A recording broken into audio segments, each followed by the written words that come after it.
मांडिया चाष और शस्य कटिंग सचेतनता कार्यक्रम बंत ब्लॉक सेंडतीरा पंचायत सेंडतीरा आज क्षेत्र दिवस अवसर में ओडिशा सरकार कृषि और कृषक सशक्तिकरण विभाग श्री अन्न अभियान आनुकूल्य बंत ब्लॉक कृषि अधिकारी पीएओ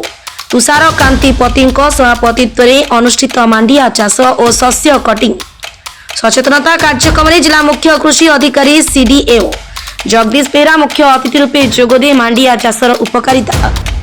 यहाँ द्वारा प्रस्तुत विभिन्न खाद्य और पानीय संपर्कित सूचना और यहाँ द्वारा निजर परिवार सुस्थ और निरोग रहिबा सहित अधिक उपार्जनक्षम हो पारिबे। एही संक्रांत रे सारगर्भक वक्तव्य रखिबा सहित ओडिशा कृषि विभाग जेते प्रकार चाष पई आवश्यक मार्गदर्शन और प्रोत्साहन जोगाई दिया जाउछि तार सुजोग नेबा पई चाषी माननकु आह्वान देथिले। सेहिपरि कार्यक्रम सभापति पीएओ श्रीपति तांको वक्तव्य मांडिया शरीर पई एक उपादेय यथा पुष्टियुक्त खाद्य एवं एथिरे यथेष्ट परिमाण रोग प्रतिरोधक शक्ति रहिछि बोली कहिथिले। अनुरूप भावे डीपीसी प्रकाश कुमार मान्ना मध्य मांडिया चाष संपर्क में विशद भाव वर्णना करी एथिपई चाषी माने आग्रह प्रकाश करने तांको वक्तव्य माध्यम कहिथिले।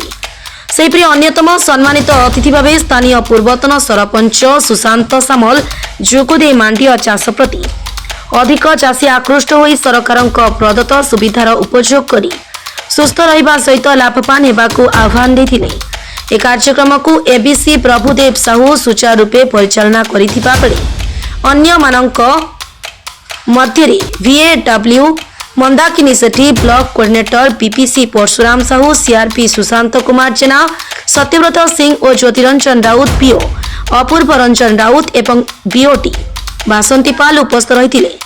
अकाउंटेंट शेषदेव पारिक एथिरे जोग देउथिबा चाषी मानक पंजीकरण कार्य संपादन करथिले। शेषरे स्थानीय चाषी रवि नारायण जेना 0.6 हेक्टर धान चाष जमी को 5 मीटर रे 5 मीटर दैर्घ्य प्रस्तर जमी को सीडीएओ श्री बेहरा एवीओ वीएओ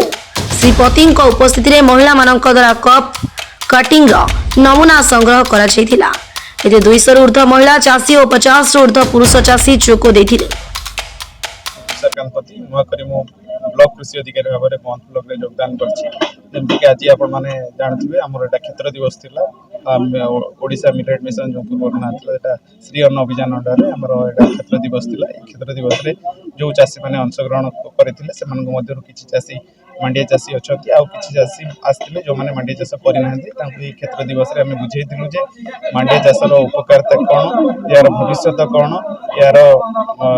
जो आपनकर गुणवत्ता रहिছে ताको सब हमें बुझेइथिलु तांको आ सरकार तरफ मिलुथिबा सुविधा सुजोग ई योजना अंतर्गत से मानक मध्ये जणैथिलु। या द्वारा सब चाषी माँ माने जो माने आस्थिले माँ माने एसएचजी माने मध्ये आस्थिले से माने मध्ये केमिति मिलेट रो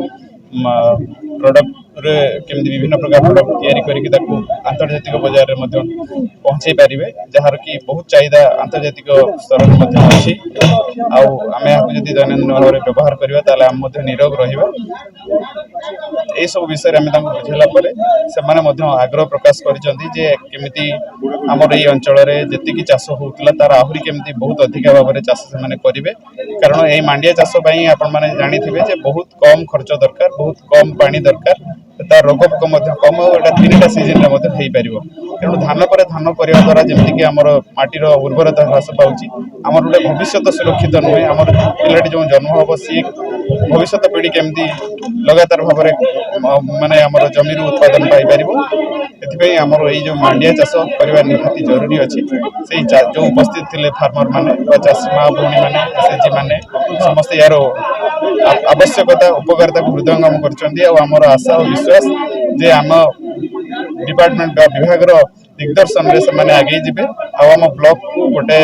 जमती कि आप 17 ब्लॉक भितर आमर ब्लॉक को आम पायलट हिसाब रे सरकार जमी ग्रहण करते एठू आमर शिक्षा लाभ कर अलग ब्लॉक माने आग्रह प्रकाश कर चाष करेंगे जहाद्वारा कि सेमानकर निजर उन्नति होगा संगे संगे ब्लॉक रो तथा जिलार समस्त ना ख्याति सहित इकोनॉमिक डेवलपमेंट सहित स्वास्थ्य उन्नति घटो तेणु आज कार्यक्रम सफल हो। Bhadrak bureau chief Dilip Khuntia report Sai सत्य न्यूज।